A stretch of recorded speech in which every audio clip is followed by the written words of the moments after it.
صاحب، حاضرین مجلس، میرے عزیز اساتذہ اور میرے ہم عمر ساتھیوں، السلام علیکم ورحمۃ اللہ وبرکاتہ۔ میری تقریر کا عنوان ہے جنگ آزادی میں مسلمان رہنماؤں کا کردار۔ بہت سے شاعر ایسے ہیں جن کے قلم نے ہندوستانیوں کو انگریزوں کے خلاف اپنی طاقت کے بلبوتے پر لڑنے کی ترغیب دی، لیکن آج ہم جس شاعر کی بات کر رہے ہیں وہ شاعر ہونے کے ساتھ ساتھ صحافی، سیاستدان اور آزادی پسند رہے ہیں۔ ہم بات کر رہے ہیں ہندوستان کی آزادی کے سچے سپاہی مولانا حضرت موہانی کی، جنہوں نے انگریزوں کے خلاف ہمیشہ تحریک چلائی۔ آئیے جانتے ہیں اس آزادی پسند شخص کے بارے میں کہ انہوں نے انگریزوں کے خلاف اپنی لڑائی کیسے جاری رکھی۔ تو آئیے جانتے ہیں ایک ایسے آزادی پسند جنگجو کے بارے میں۔ مولانا حضرت موہانی اتر پردیش کے اناؤ ضلع کے قصبے موہان میں 1875 میں پیدا ہوئے۔ ان کا اصل نام سید فضل الحسن تھا، لیکن لوگ انہیں حضرت کے نام سے پکارتے تھے۔ موہان گاؤں میں پیدا ہونے کی وجہ سے ان کا نام موہانی پڑا اور وہ حضرت موہانی کے نام سے مشہور ہوئے۔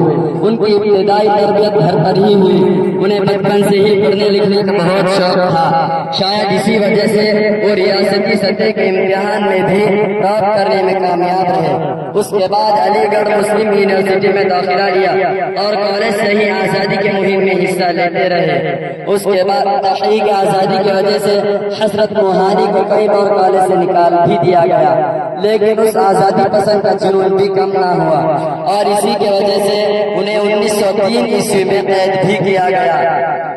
اس کے بعد علی گڑھ مسلم یونیورسٹی میں آزادی کے ہیرو کے طور پر ابھرنے والے مولانا علی جوہر اور مولانا شوکت علی سے رابطہ رکھا۔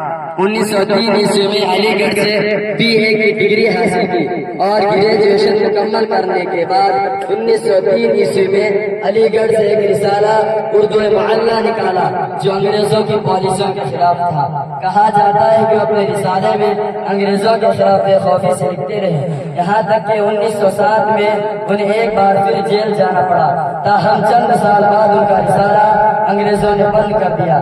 اسی دوران مولانا حضرت موہانی نے بھی 1904 کے آس پاس کانگریس کی رکنیت قبول کر لی تھی۔ مولانا حضرت موہانی نے بچپن سے ہی شاعری شروع کر دی تھی، اگرچہ وہ بنیادی طور پر غزل کے شاعر کے طور پر جانے جاتے ہیں۔ حضرت موہانی جنہیں شاعری کا شوق تھا اپنے زمانے کے مشہور شاعروں جیسے تسلیم لکھنوی اور نسیم دہلوی کو اپنا استاد مانتے تھے اور انہیں سے شاعری سیکھی۔